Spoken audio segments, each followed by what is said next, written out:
Neville Goddard a partagé, au fil des années, plusieurs approches destinées à ses étudiants. Des pratiques simples, intérieures, accessibles à tous.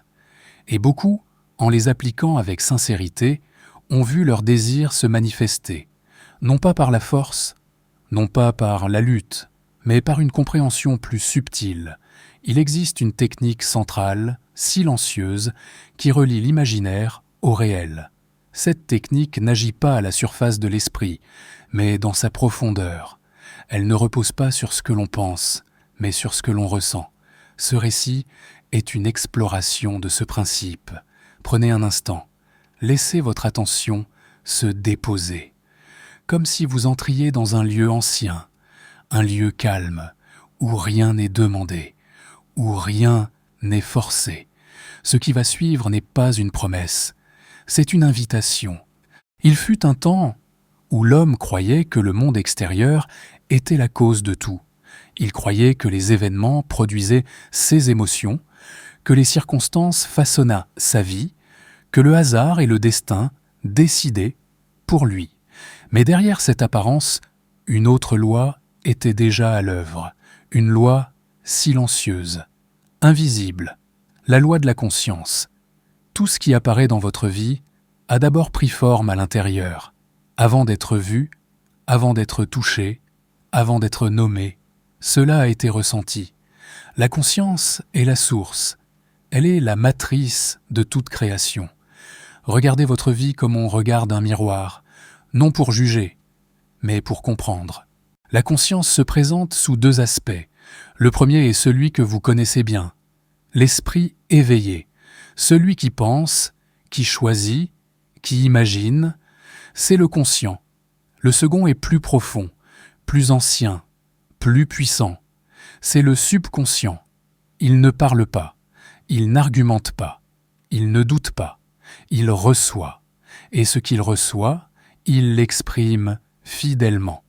Le subconscient ne fait aucune différence entre le réel et l'imaginé, entre le souhaité et le redouté.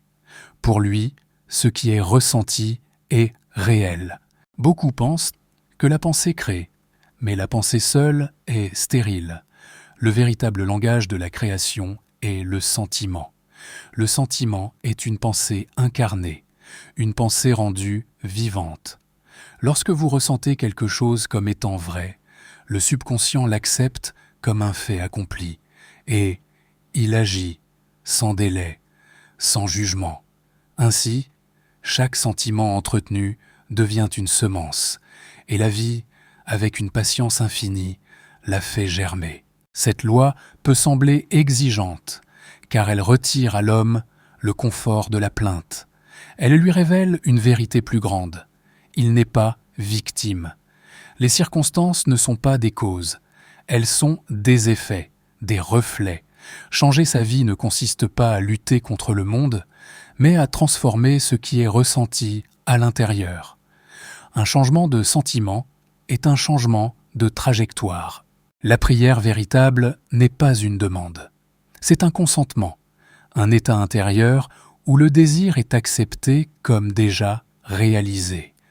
Dans ce calme profond, les sens se taisent et l'imaginaire devient créateur. La prière réussie laisse derrière elle une certitude paisible.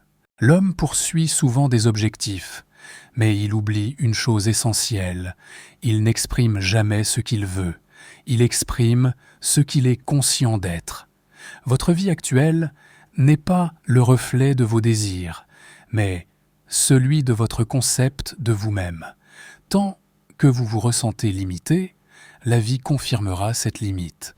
Lorsque vous vous ressentez capable, entier, légitime, le monde commence à répondre autrement. L'être précède toujours l'avoir. Le secret n'est pas l'effort. Le secret est l'assomption. Assumez intérieurement l'état que vous souhaitez vivre, non pas comme une attente, mais comme une réalité présente. Lorsque le sentiment de l'accomplissement est accepté, le mécanisme de la création se met en marche, sans bruit, sans lutte. Chaque nuit, une porte s'ouvre naturellement. Le sommeil. Dans cet état, l'esprit conscient se retire et le subconscient devient accessible. Le dernier sentiment que vous entretenez, avant de vous endormir, est la graine que vous confiez à la profondeur de l'être. C'est pourquoi il est dit « Ne vous endormez jamais dans la peur, le regret ou le manque.